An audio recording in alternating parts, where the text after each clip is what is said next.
All right, yes, indeed, it is. Once again, time for the Kanika Sports Show, everybody. I am your host, Kenny, and I am joined on this Monday by the one, the only, she's my lovely wife, Nika. Good afternoon, Nika. Hello, Kenny, and hello to our new and returning listeners all over the globe. Since we are part of the World Classic Baseball, we've been watching, we've been following. Classic Nika, they're going dyslexic. It's World Baseball Classic, but Close World enough. Classic Baseball works as well. You know, it is a classic game where I come from. It is, and it does look like they are playing more of a classical baseball versus high heats and home runs. Well, in the World Baseball Classic, some of the teams have to rely on what all of us have to rely on in our baseball careers, which is just playing the game at a lower quality level and some of those kinds of tricks. Like we saw somebody throw a really slow pitch yesterday, right? Yeah, it almost looked like a slow-mo. Yeah, I call it the whirly-durly. Oh, Yeah, that's a cool name. exactly. It kind of floats up there. It was floating. All right. Well, it is 24 days now until opening day, everybody. Woo! Exciting stuff. March 3rd is the date on the calendar. We got to see Jackson Merrill. Action, Jackson, and action is on the way. That's exactly what I was going to say. We Hit did? his first spring training home run yesterday, and it was a thing of beauty. Just over the left center field fence, pretty much straightaway center, creeping a little bit towards left. I love seeing that out of a left-handed bat, by the way. So That was his first homer, right? it was his first home run. He's having a nice spring after a nice spring last year, which earned him a spot on the team. I'm not really surprised. I think he was probably sleeping in a sleeping bag outside of headquarters before spring training opened, waiting for the gate to unseal. At least he had a good weather for it. Definitely down here in Arizona. Good stuff all around. The Padres were actually the subject of the 3015 visit yesterday on MLB Networks. They're visiting all 30 team spring training camps in 15 days. So basically 2 a day. And yesterday was the Padres, also the Astros. We also heard from the Mariners and Cardinals over the weekend. So us being a more of a West Coast centered podcast, I clipped a few of the sound bites from the Mariners, but a lot from the Padres. And we'll be playing those at the end of the podcast, if time permits, to get through some fun sounds from spring, as I like to call it. So they are down by 4 teams already. They have the remaining 28 left. Yes. Oh, they have done more than that. Oh, they just Yeah, this is they've been going fast. Oh, okay. Breezing through them 2 a day, and it started like last Thursday or so. So like Thursday, Friday, Saturday, Sunday, now like Monday. Like they've already done 8 teams. There's probably 22 left, but I mean they're gonna go through another 10 or another 8 by Friday when we do the podcast. So I'll be keeping my ears open. You know, if any interesting sound bites come up, we can't play them all because, like I said, time permits. We try to keep the podcast a little bit around an hour so that it can go on all the platforms with their limitations. You know, I like to babble, so I'm trying to put a lid on it, keep a muzzle on myself a little bit, so everything is more productive for our listeners. Speaking of which, we've got a great show planned for everybody today. We've got some news. We've got some Pete Rose news. We've got some Albert Pujols news to get to. A little follow-up from last week's coaching announcement. And the WBC, as Nika said, is happening. We're going to be talking about what's been going on with that. Rumors are happening for the Reds and Yankees. And we got our Stop the Presses segment. This is new. We're going to be talking about a little debate that came up because the NFL Combine happens to be, it's over now, I believe. But some interesting baseball drama started happening at the NFL Combine last week, and we're going to talk about that. Also, our good friend Mad Max Scherzer has a little problem with the ABS system, and we're going to talk about that as well. That's in our Stop the Presses segment coming up later. And we got also some injuries to talk about. I mentioned the rumors, and we've also got a new Beyond the Box Score segment for you, everybody. So a lot to get to here on this Monday afternoon. But without further ado, Nika, I think it's time for breaking news. Ladies and gentlemen, can I please have your attention? This bullet just handed to me. And I need all of you to stop what you're doing and listen. We got breaking news just before we came on the air, actually. The the Milwaukee Brewers, everyone, are signing Jose Quintana. This came out of completely left field, I feel like, for the Southpaw. We were hearing last on the rumors segment that the Padres, Mets, and Rangers were the favorites to land the veteran left-hander. Not to be. He heads back to the National League Central, where he was once upon a time a Cub, and is now, I think he might have been on the Pirates too at one point. Don't quote me on that, but I think it's true. Jose Quintana back to the NL Central, now a Brewer in Milwaukee. I think he's making rounds in the Midwest, from the Cubs to the White Sox, now go back to the Brewers. He must like the food in the Midwest, everybody. They got that good dairy land up there too, Nika. Maybe he knows a farmer. It's a very surprised move. It was not on the radar. Yeah, I didn't have this on my radar. And, well, Cubs fans are probably going to be like a little bit disgruntled about this signing because they want to win the division this year, and they should win the division this year. And now the Brewers are always tough. You know, they've been the perennial tough team, and they're well managed. So this just puts a little extra heat. Obviously, Craig Counsell left the Brewers, and so he is now managing the Cubs, and they got to compete against him. So it's there's going to be it's a drama and rivalry brewing between those two teams. It's always kind of been there underneath the surface, but I think Craig Counsell leaving the Brewers last year is what kind of gave them their edge. Pat Murphy as the manager must have really like fed into it, because they came out fisticuffing last year. If you'll remember, they were like into it with the Mets, like opening weekend, and they were just playing with some fire and some tenacity out of the gate, led by Rhys Hoskins. The Brewers played with a chip on their shoulder. And I'm curious to see if it keeps going. Like if Craig Counsell made one of the worst career decisions, is basically to like leave your in-house division rival for their rival and basically give them locker room material for the rest of your existence. But he got paid. He did get paid, but at what cost, Nika? At what cost? Yeah, that's a good question.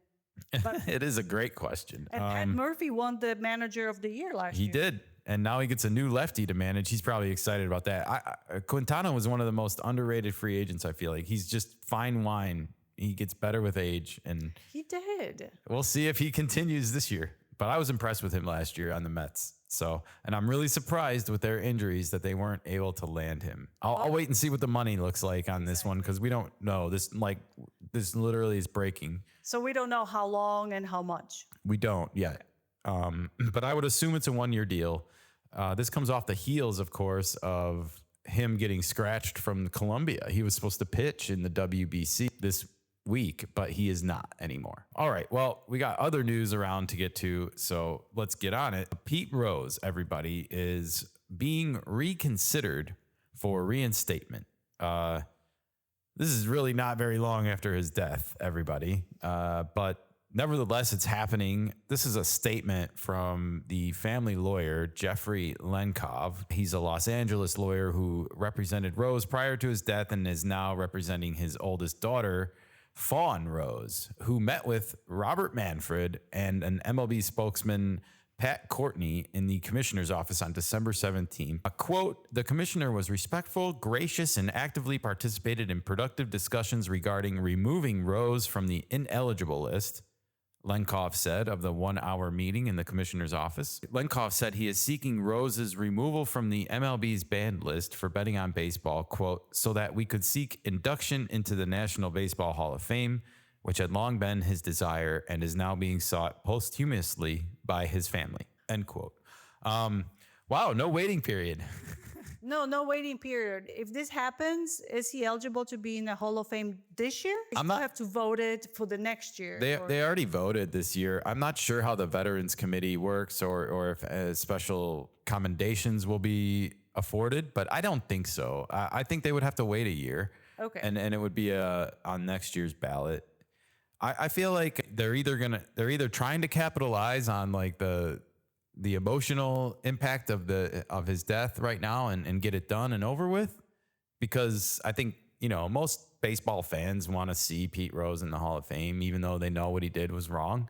They still think his accolades as a player should be awarded and have some place there. And I don't know if I feel the same way as about the home run hitters of the 90s and stuff. But nevertheless, baseball has had a hardline stance against gambling for a really, really long time. And it would be definitely a break from that. And it makes me wonder what else would get opened up as a result of this. Like, would we see Shoeless Joe Jackson and some of the Black Sox who had great career numbers but were kicked out of baseball?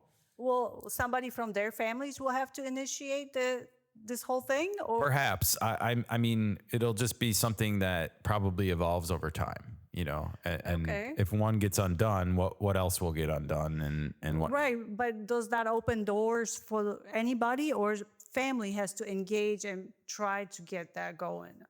I think obviously someone has to get the process started. Yeah. There has to be a lobbying process. We see what's happening right now with Barry Bonds and Sammy Sosa trying to maybe preempt this whole thing from happening the way it went down with Pete Rose. I don't think they want to be 80 and on death's door and not in the Hall of Fame. Yeah. They might be. I'm not saying that they will or won't be. They very well might be in that predicament themselves, no matter what they do.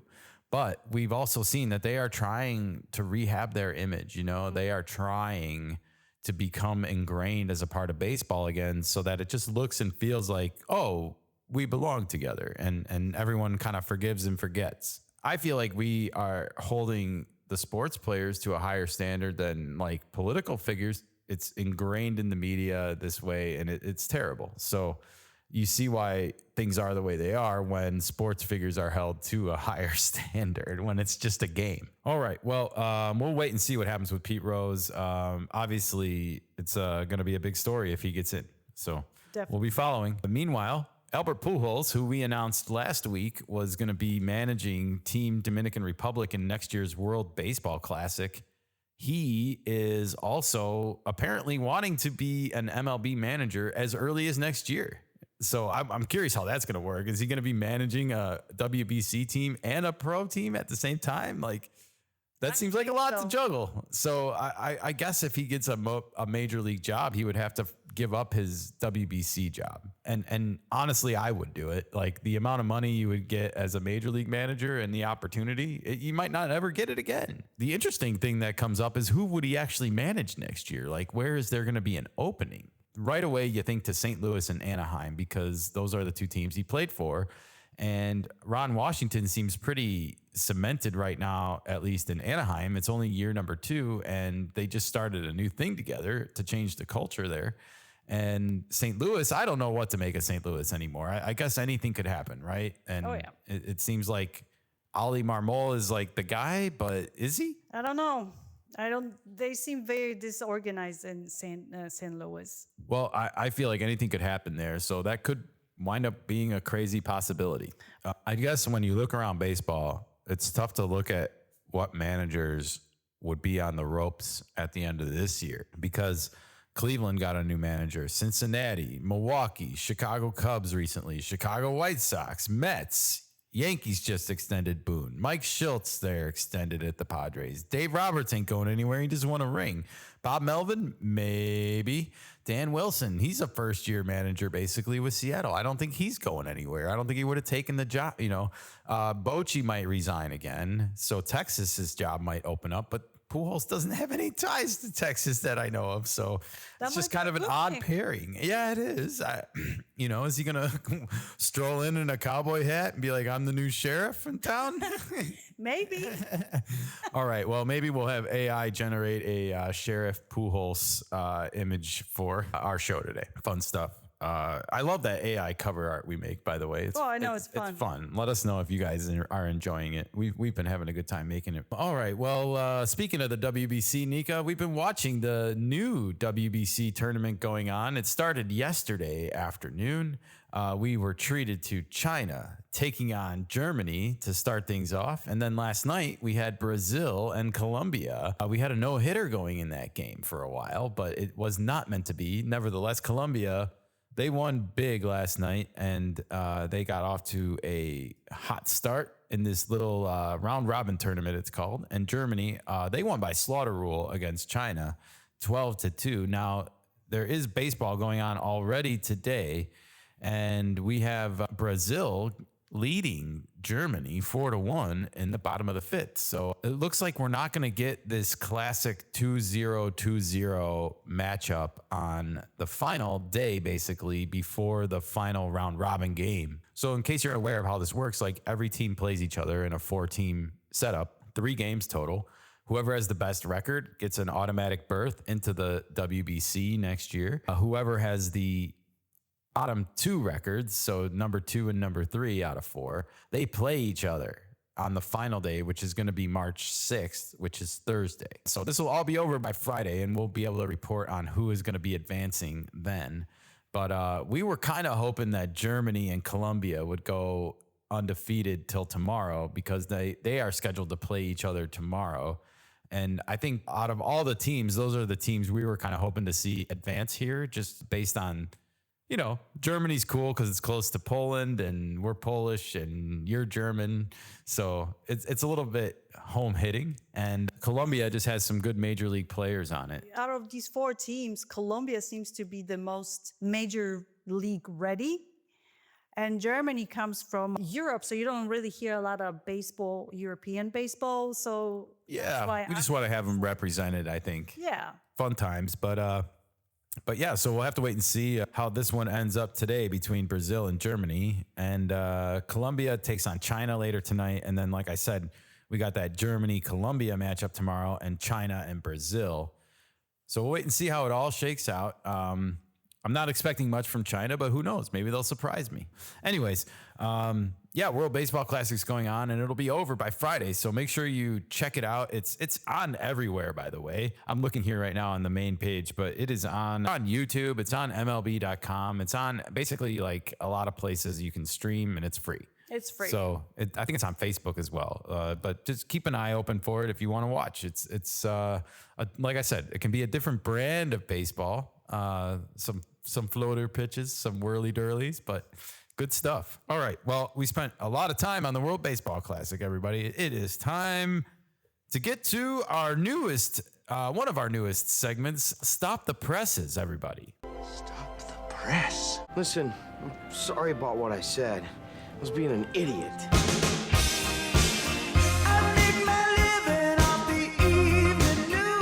Excellent example of infield journalistic investigative technique. Therefore, your heinous comment will be stricken from the record. I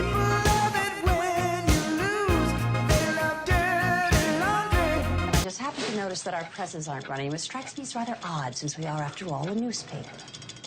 All right. Well, Stop the Presses is where we find questionable takes from the modern mainstream media and play them for you. And sometimes we find conflicting viewpoints like today. And today we actually found 2 pretty relevant topics that have 2 conflicting viewpoints to play for everybody. And then Nika and I are going to talk about them. It's kind of a fun little segment we call Stop the Presses, and it's just basically where we hold the mainstream media accountable. But first up, we got this developing segment, or this developing situation, I should say, from the NFL Combine that happened. And if you're unfamiliar, there is a player from Colorado, the Buffaloes, managed by the great Deion Sanders, everybody. His name is Travis Hunter, and he is a NFL draft prospect this year. And if you're unfamiliar with that, well, they had a combine last week.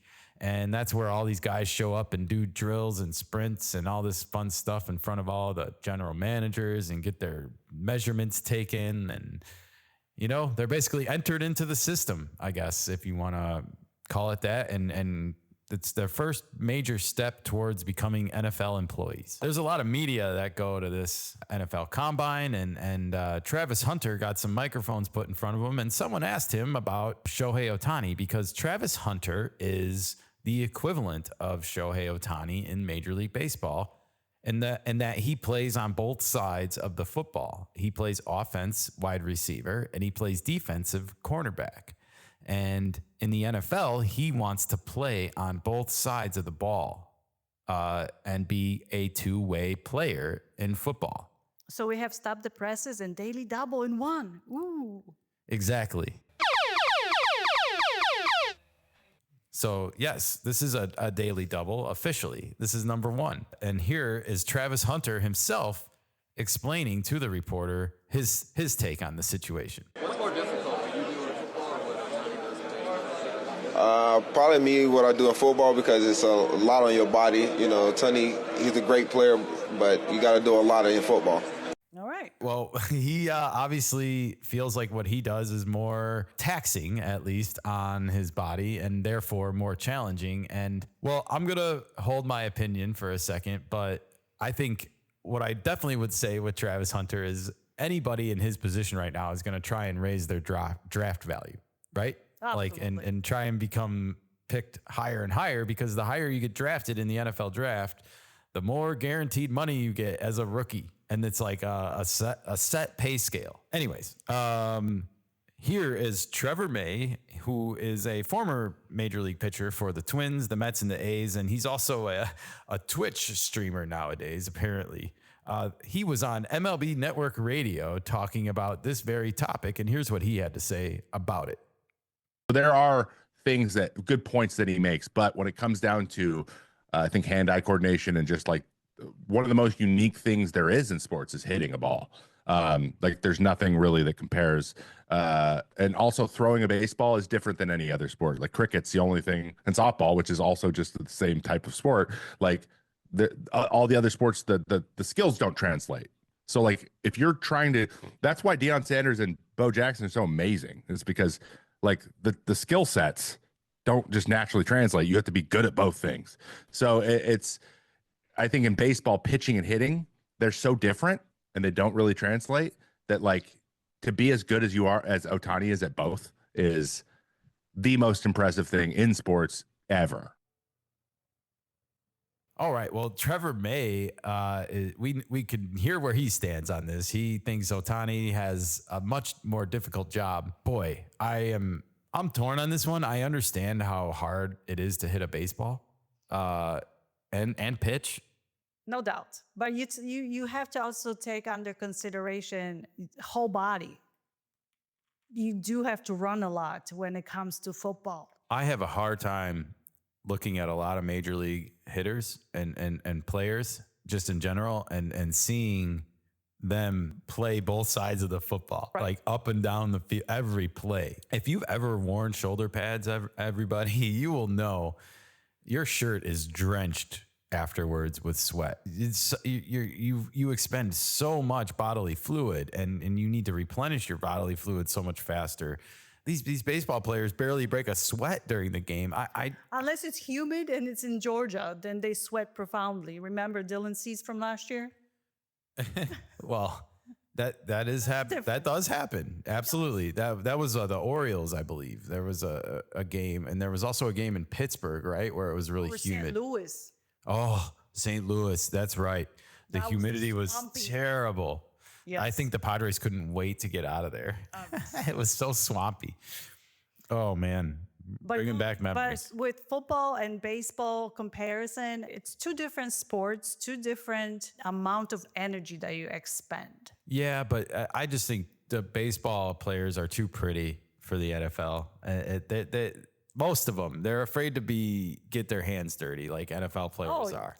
And they definitely, there is something there. Yep. So I don't know. If you take the totality of the skill sets involved, like Ohtani has to pitch and hit, but he doesn't have to play a field position. I just think every 5 days going out there and working and pitching and then hitting, but you don't have to go out and field. Like you can just take it easy and do your pitching stretches even in the clubhouse in between innings. I think playing and running up and down, practicing every day, both sides of the ball, every day, football practice through training camp, like starting from July, potentially all the way to the end of December. That's half a year.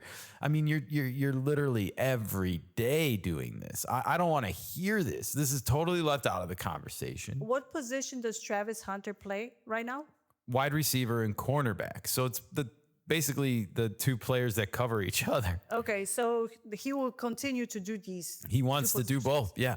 And I think teams are going to let him try at least out of the draft and pay him to try. I think he feels like he can do both and is challenging himself to do both. And why not? Why not have a two-way player in football? It does put him at greater risk of getting injured probably. Who do you think is going to draft him? I don't know yet. to be honest, we are overdue for an NFL show because we haven't really done one since the Super Bowl. But free agency is about to start on March 8th, I believe. Is that right? Do you remember? Yeah, March 8th. And that's going to be when a lot of movement starts happening. So I think we're going to get an NFL show in as soon as some major news starts happening. And we did have a big major trade over the weekend with the Commanders and the 49ers, everybody. So, but we're here to talk baseball today. So we just happen to be brought up with this. I'm gonna say football is the tougher two-way sport, even for running back. I'm sorry, even for wide receiver and cornerback. So The last true two-way player in NFL was Chuck Bednarik, okay, and he played center and linebacker for Philadelphia Eagles from 49 to 62. yeah, it's been a while. It's been a while. So probably was a lot more common back in the Back in the day? early days of the NFL in the 20s, 30s, 40s. Yeah. But now, no, obviously. So, and I guess the thing that also gets left out of the debate is Deion Sanders, who we mentioned, and Bo Jackson, both who were two sport athletes, played football and baseball. Yeah, you don't see that much. Is that better and bigger than what Ohtani and Travis Hunter both are doing? But either way, everyone's a trendsetter and a pioneer. Bo Jackson and Deion Sanders both had, shortened careers too, probably from playing two sports. So it's hard. No one's saying anything is easy. Best of luck to Travis Hunter, by the way, as he goes into the NFL draft. And I hope he is successful at being two-way athlete so that he can pioneer the trend for more players, just as Ohtani's doing it in the MLB. All right, well, we had another daily double today, Nika. Can you cue it up? And this one comes courtesy of the new automated balls and strikes system that's currently going on around spring training. And our good friend Mad Max Scherzer had some thoughts about this, Nika. He said, quote, "I'm a little skeptical on this. I get what we're trying to do here, but I think Major League umpires are really good. They're really good. So what are we actually changing here? We know there are going to be strikes that are changed to balls and balls that are changed to strikes. So we're going to basically be even. So are we actually going to improve the game? Are the umpires really that bad? I don't think so. Can we just play baseball? Question mark. We're humans. Can we just be judged by humans? Do we really need to disrupt the game? I think humans are defined by humans." Some deep words there, Nika, from Max Scherzer. Does he use his smoke signals when he wants to communicate with other people? Or he uses cell phone? Interesting. Well, some other people had some thoughts, and one of them was Xavier Scruggs, and he had this to say on MLB Network Radio. Yeah, there's going to be, guys that are a little bit against it, right? And it's going to be a lot of times the older guys that have to get used to change. Max Scherzer is not wrong about we will miss a lot of the human element, but also we want to get it right. We want to make sure that there is a consistent strike zone on both sides of the ball as a hitter and as a pitcher. That's going to benefit everybody. And change is always tough. But guess what? He's been one of the guys that hasn't gone through it, and he's got to get used to it like everybody else, and it won't affect him even this year anyway. So hopefully we can all expect things to get better for our game. Well, you can see quite a bit of a contrast there, Nika.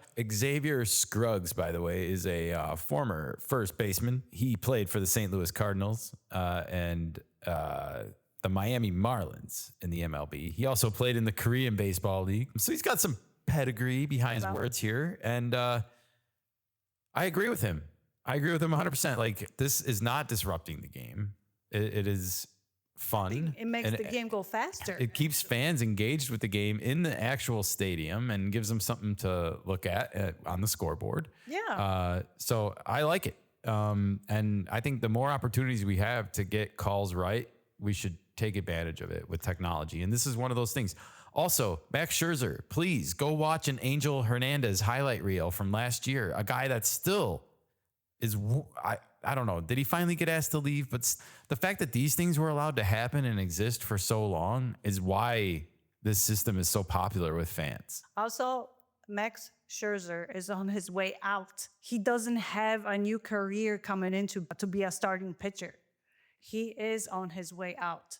Careful, Nico. You're going to upset some Blue Jays fans. Well, he's gonna have a great year, or he will not. I don't know. I don't think we're going to see the return of Cy Young, Max Scherzer anytime soon. But Blue Jays fans, hold your breath. Maybe. Sure. The point is, you try to make a statement about a system that you might not participate in for very long. 100%. All right. Well, I'm with Xavier Scruggs, and I hope that MLB actually, before the season starts, says we're going to keep this system, but it doesn't sound like they're going to. Well, that just goes with Terry Francona. Like, why bother? Yeah. All right. We're going to move on. We got some rumors to hit up. Are the rumors true? I love rumors. You're all vulnerable to vicious rumors. Well, you know how this town is. People talk and they spread these cruel rumors. Rumors spread by whom? And I'm just about to lose my mind. Honey, yeah. All right. Well, we got a couple quick rumors today for you, everybody. But the first one up is that 3 Reds players are apparently looking for long-term extensions in the great city of Cincinnati. And those 3 players are Nick Martinez, tricky Nicky tight pants over there, Spencer Steer, the young slugger, and Tyler Stevenson, the first baseman / catcher. The Reds have not given out any extensions this offseason. So don't know if they feel the same way about this kind of young band of talent they have together over there. They are a young team that is definitely looking to improve by hiring Terry Francona. But I think they're going to take a year and wait and see if these players fit into the Terry Francona system of baseball, and not before that. So they're taking the cautionary wait and see approach. Yeah. Okay. And also they got to probably look at locking up Ellie De La Cruz to a long-term extension. I'm sure they're not going to want to let him get away. Even if he doesn't turn out to be, everything that everybody wants him to be, I still think he's a colorful player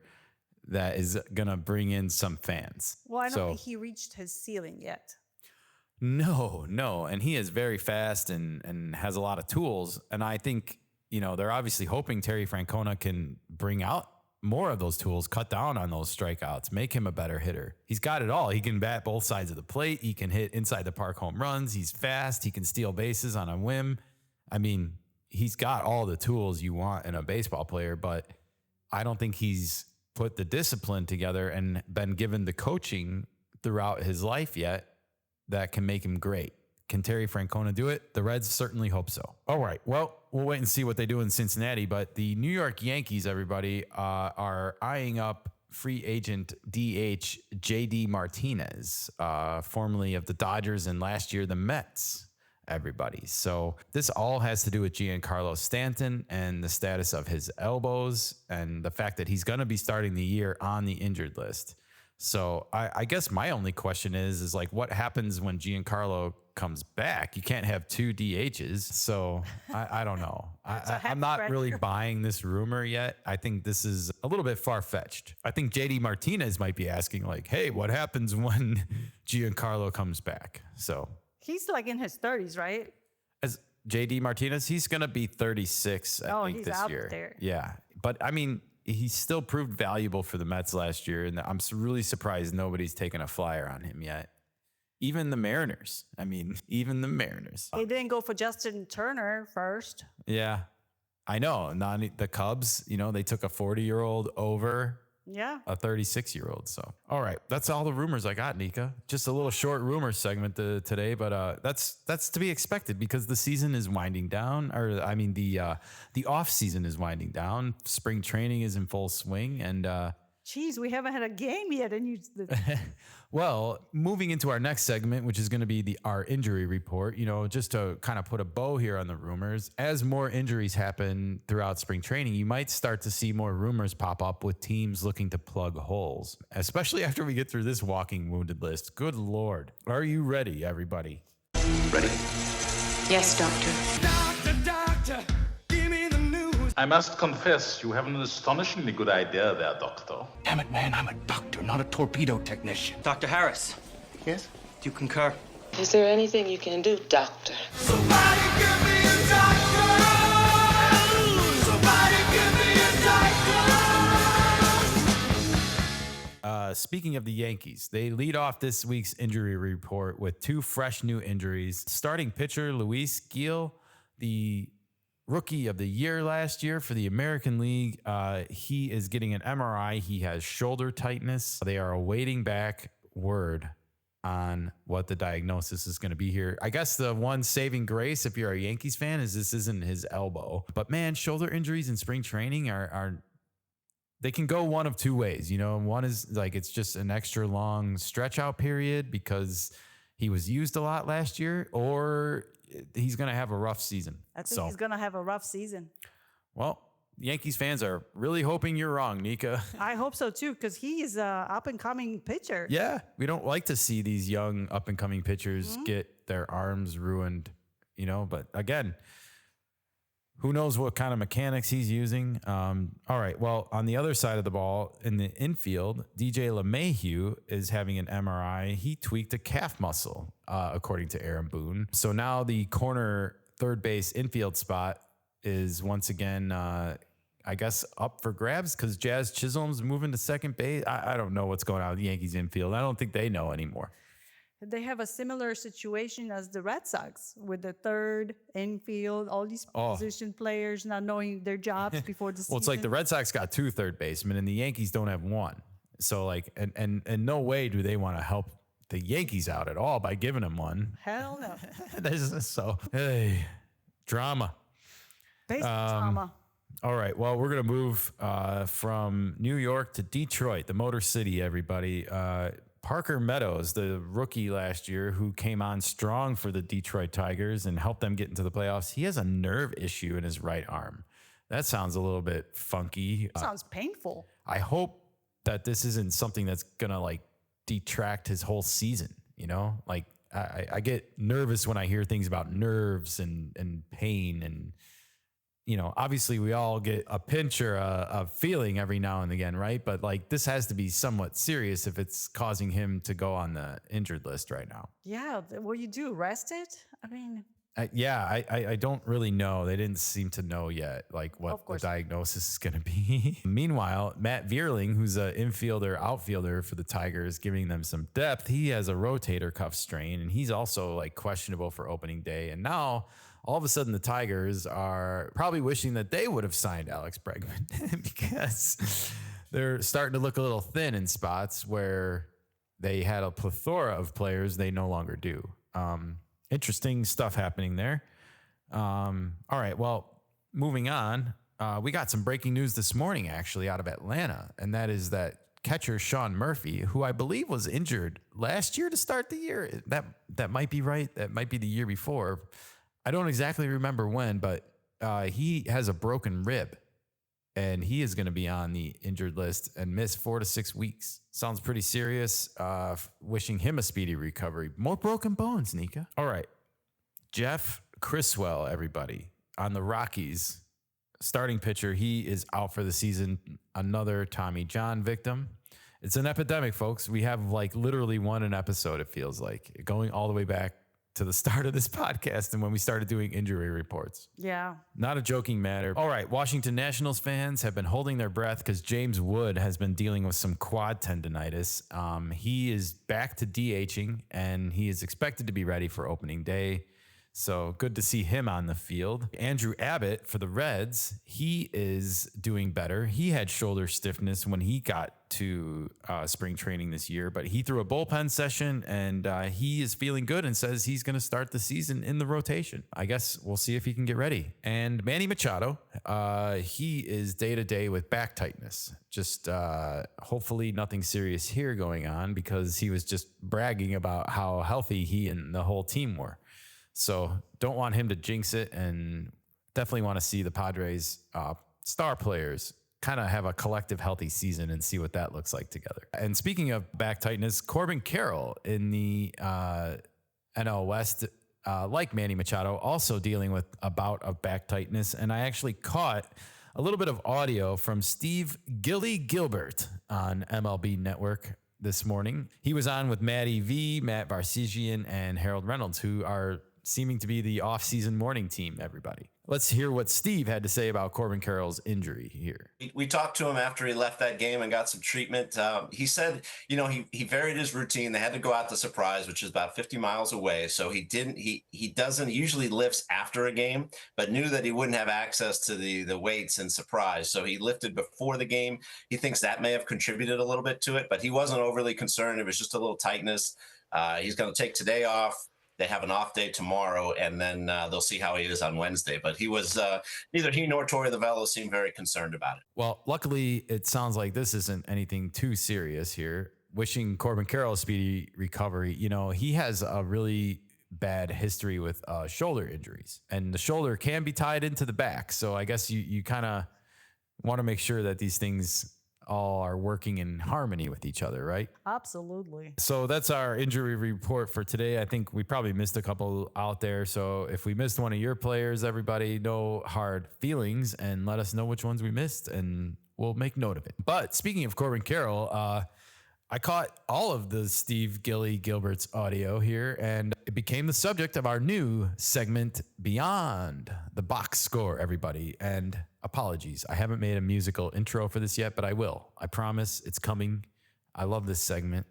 And I want to play this audio from Steve because Corbin Carroll, before this year, had never hit a spring training home run in his entire major league career. And I don't know how many spring trainings he's had, but he's had at least 2 before this season. 2 or 3, give or take. Yeah. However, he's made an adjustment with his hands. He's holding his hands higher, and you're going to hear that here. And so let's actually just listen to Steve talk about Corbin Carroll's adjustments. Here we go. He's got a little bit of a different setup at the plate. I have no idea if that actually is why he's having a great spring, but he's holding his hands a little different. Oh yeah, I see that.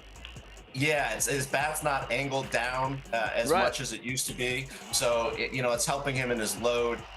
He can give you a real technical explanation for it that I probably can't even remember and explain. But whatever it is, it's working. He came into this year without any spring homers. He's hit, I believe, 3 this spring, and he's really hitting the ball hard. So again, he's a guy they weren't worried about even after the slow start last year. He really picked it up in the second half, and they're confident that that's still the Corbin Carroll they're going to see this year. Looks like a left-handed Mookie Betts up there with the hands up there around the helmet. And really quickly, I want to point out before we get into this that was Matt Varsigian at the end talking about how Corbin Carroll does look like a left-handed version of Mookie Betts. He's standing a little taller in the box too, but he's holding his hands close to his face and up higher. Interesting.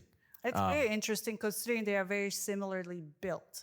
Yes, not they the are. Tallest, not the shortest, but built-wise, physically. Yeah, and we also saw Fernando standing up taller in the batter's box, even though he's not as short, I would say, as Mookie and Corbin Carroll are. Still, I wonder if this is a trend or something happening around Major League Baseball institutions, but we'll wait and see how that works out for everybody once the regular season starts, because a lot of times spring training is really truly about trying new things or making adjustments from last year with what worked and what didn't work, and it's a constantly evolving game. Anyways, I'm fascinated by this because I've always felt like Corbin Carroll twerked his shoulder too much. Like the way he swung was a little bit fast and loose, if you will.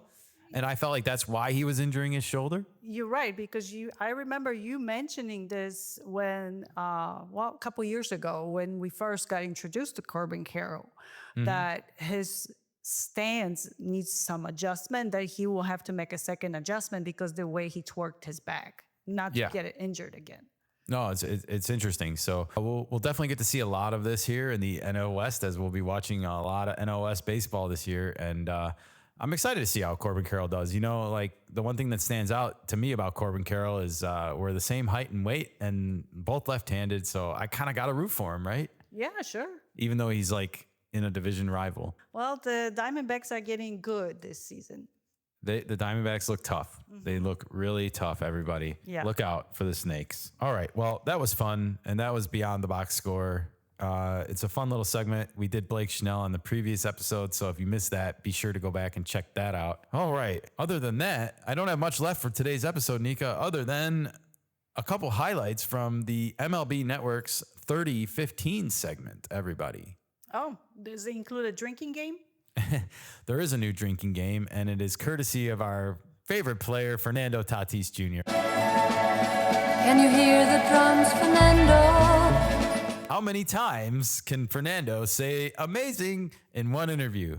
Well, last night, we happened to catch this during his interview with Greg Amsinger, everybody, on MLB Network. Amazing, amazing. I'm definitely happy for what he did. You know, amazing to see in front of your eyes. Yeah, he was amazing. He was a great talent. What he did his entire career was amazing. I got 4 times on that one, Nika. Four times in that interview, we caught Fernando saying amazing.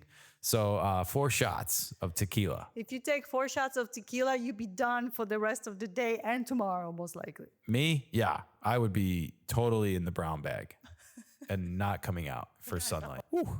No, thank you. No tequila sunrise for me. This was actually, there was a serious kind of question here from Greg where he compared Fernando to Ichiro and was kind of fishing for Fernando. And here's the whole exchange. Ichiro Suzuki also had a cannon. He moved like a middle infielder, which is obviously your agility as well and your athleticism. Yes. I just feel like Ichiro's the closest comp to you in right. He's had some amazing throws. What do you think of that comparison? I'm flattered. I mean, Hall of Famer, what he did his entire career was amazing. And, you know, being compared to him is definitely a blessing. And now let's try to do it a little bit even better. All right. Well, I got to be honest, Greg. I would not look at Fernando Tatis Jr. and compare him to Ichiro upon first sight. You know, one is a little bit taller, lankier guy, power hitter, and the other is a contact hitting. And just because they both play right field, I understand the comparison about the throws, I guess. But I think Fernando, when I see, reminds me more of Ken Griffey Jr. You know, like he scales the wall and robs homers. And he has a rocket for an arm and he hits power, you know, and he's a junior and they're both named the Kid. So I'm just surprised you missed that one, Greg. Like, where were you? It's somebody chirping in his ear, telling him answers.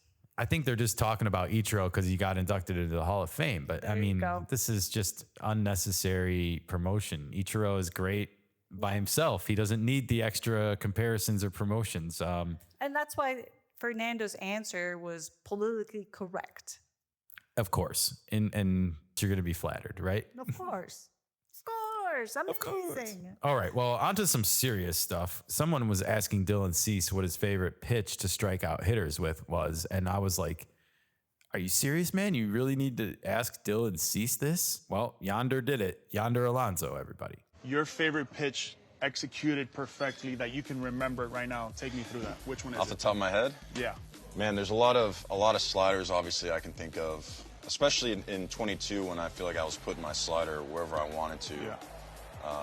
It's always satisfying to dot a fastball inside for strike 3. That comes to mind, but I'd have to go check the highlight reel out to tell you. All right. Well, obviously, he doesn't know about Dylan Cease and his poetry career, Nika. If he would have been on top of his game and done his homework ahead of this interview, he would have never even asked this question. He would have instead said, why do you like to strike people out with your slider so much?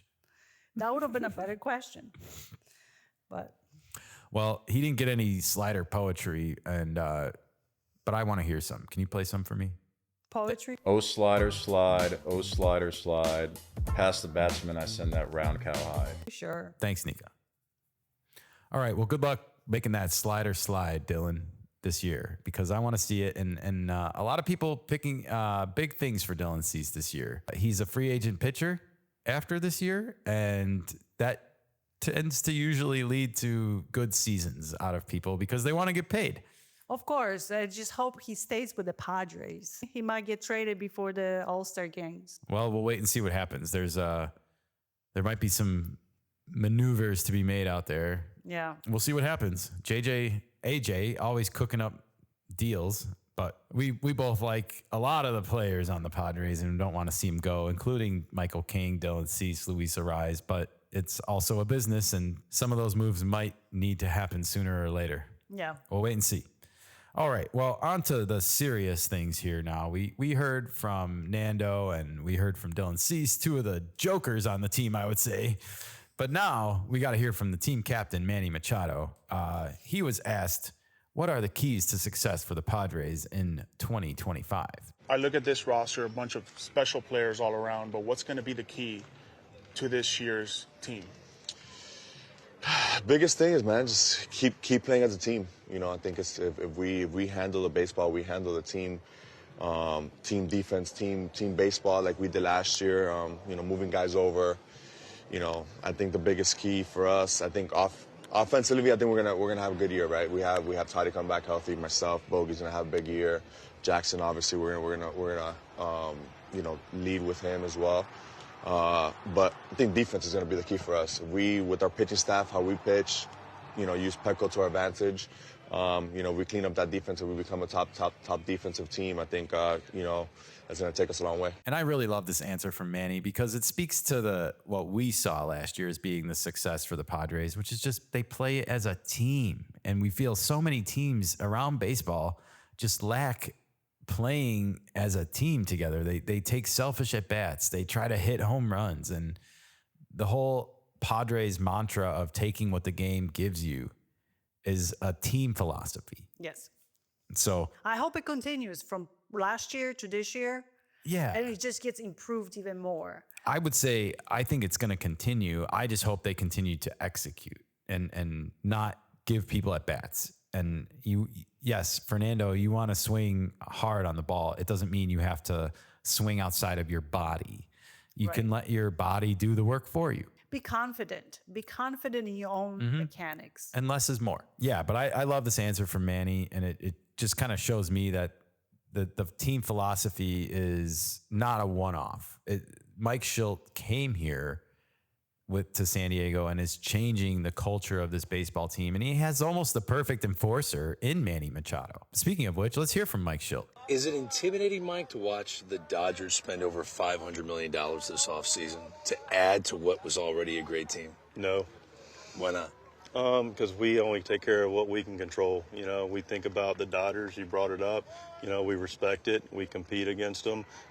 We compete against everybody. You know, we don't. Well, we have 162 games there on the schedule. It's really about how we compete, how we play, and, you know, how we carry ourselves and how we take care of our business. And we do that, play the game the right way, regardless of opponent. We'll feel good about shaking hands a lot of the times, you know, and I don't want to spend any mental energy on any other club. You know, we're going to respect them. We're going to prepare like heck for them. But as far as really thinking about what they're doing, I have no control over it. You know, clearly a well-run organization, World Series champions, and, you know, we'll look forward to the competition. Well, I don't blame Greg for asking this question, but I love the response from Mike Schilt too. You know, like, what do you want me to do? I'm going to compete against the games that are given to me, you know? No, but I love how he answered definitively. No. Yeah. It's like, I'm not even going to elaborate on this. Yeah, I don't know. I think a lot of people look at the Padres and see that their team kind of came together last year around the All-Star break. We know they went on that huge run. They were like, 44-17 or something to close out the season. Just a ridiculous winning percentage, 700-ish. But the World Series, the postseason series between the Dodgers and the Padres, even MLB admits it was a World Series worthy. Yeah, I mean, they were the best two teams maybe in all of the playoffs last year, and it's just a shame that they had to play each other in round 2 and not round 3 or 4. You know, it would have made a hell of a 7-game series. Oh, wow, yeah. Just the fact that it only got to go 5 and there was that much kind of hot blood on the field, if you will. Yeah, both teams were into it. Most entertaining, definitely. Absolutely. Yeah, it was almost like the NLCS and the World Series couldn't live up to it, you know, because it was so intense. But that's what you get with those division rival matchups sometimes. So, okay, everybody. Well, I hope their whole team doesn't give up on this philosophy. You know, like it's all about the team. And I think the Padres do play better team baseball than the Dodgers do. And that's because the Dodgers are more built around individual at-bats, you know, and playing percentages that way. We saw that they can strike often and be very potent, you know, but we also can see how one pitcher can, you know, derail their whole team. And we saw them struggle last year. No doubt about it. We did. I think this year is going to go very differently for the Dodgers. I feel like people are overestimating what they're going to get out of everybody, except for them. They know what they're going to get out of their guys. They know that Ohtani might not go 100 innings this year. They know that Sasaki might not go 100 innings this year. They know Blake Snell's probably not going to go over 150. Where does that leave you? You know, Yamamoto carrying the weight? I don't know. I don't know yet. We haven't seen it for that long of a season yet. Everything's hypothetical and built on hypotheticals. Yeah. Time will tell how many injuries they're going to have. Time will tell how well they do as a team. It is more individualized of the Dodgers. It is. But they did make some great signings, no doubt about it, to shore up some, like Kiki Hernandez, for example, team player for the Dodgers, big player for them. Tommy Edman, getting him on that 5-year deal. So they have really made effort to become more team oriented, I feel like. But nevertheless, we have a lot of big sluggers on there. And with Ohtani pitching this year, is he going to be able to do the same damage from the leadoff spot that he was doing last year? I don't know. I'm glad I'm not being paid to make these decisions, Nika. We will wait and see, as you always say. All right. Well, before we leave, two more soundbites from our guy in Seattle, Julio. As we said, MLB Network also catching up with the Mariners and our guy, Julio Rodriguez, at spring training. And I'm really hoping to see a big bounce back season from Julio. And he's got a new hitting coach, Edgar Martinez, who's a Hall of Fame hitter. And I really like the idea of these guys being together. Here's what Julio had to say about working with Edgar Martinez in his first spring training. I mean, so much, man, like so much, you know, like he has so much experience, you know, in the game, you know. He was a big part of his career as a DH hitter, and, you know, he just adds so much value, you know, and trust and belief to us as a hitter. And, like, he just, like I said, like, you know, he helped me out with my hands, you know, with my rhythm and with my approach, too. It just, like, as a hitter, I can just benefit so much from him, and I'm so glad that he's part of this organization. Well, I got to be honest here, Nika. I was a little disappointed with Julio's answer here because there's just a lot of platitudes here, and he's not really saying a whole lot. So without further ado, here's my kudos of the week. It goes out to Yonder Alonso for actually asking a follow-up question here and pushing and pressing Julio maybe to get a little bit more detail-oriented here. Let's hear it. Can you show me what he's done with your hands? Like I said, you know, I like... Because you stand normal on the box. Yeah. Like, you're not on top of the plate, you're not off the plate, You're kind of normal. Yeah. But what was it for you? Was it more just looking for fastballs, legs, getting connected, or is it just, hey, not that much movement with your hands? Well, I mean, not really like that I'm not doing really movement, because if you see me, like, you know, I'm kind of having some type of, you know, flow, balance. You're Latino. Bachata. We're dancing. You gotta have something. But like with my hands, I'm always just kind of like right around where I fire from. I'm still like moving everything, but like they don't move like crazy like that back or like forward. I try to have it like right here. I kind of have my rhythm from there. And once I go, I just want to have like everything ready and see the ball and trying to hit a low line drive to the middle. All right. Well, that's better, Julio. I wanted to hear some actual technical, you know, breakdown here of your swing. And look, I'm glad Julio's working with a real hitting coach. I think we both felt like Scott Service was anchor on this team. I saw another comment about the Mariners that how can they be serious when they were so bad last year and they didn't make hardly any moves in the offseason. Donovan Solano was like literally their lone signing. And my answer is I think a lot of the people there feel like it's coaching. They felt like their team was underachieving because of coaching alone. And I think they want to wait and see what they can get out of this group of players with actual legitimate coaches. We saw the Bears in football, what happened when they don't have a legitimate head coach. It just turns into a shit show. No, sorry for my language, but it is. It's a shit show. It's true. Look at the Padres. They got a change of coaching. Yeah. And from with all due respect, you know, I know Bob Melvin's got 2 Coach of the Year awards, but he's a very hands-off coach, even by his own admission, I think, when you hear him. And like, I think pro players want to be challenged more. They want to be coached more. And this idea that you should be a hands-off head coach, like it shouldn't exist. Yeah. It's a cop-out. It's a way to let the players run the locker room. And that's what you get when you have a Bob Melvin at the helm or an Eberflus at the helm. Look what happened. The Bears beat themselves last year. They beat the Commanders on the road, a team that went to the NFC Championship game.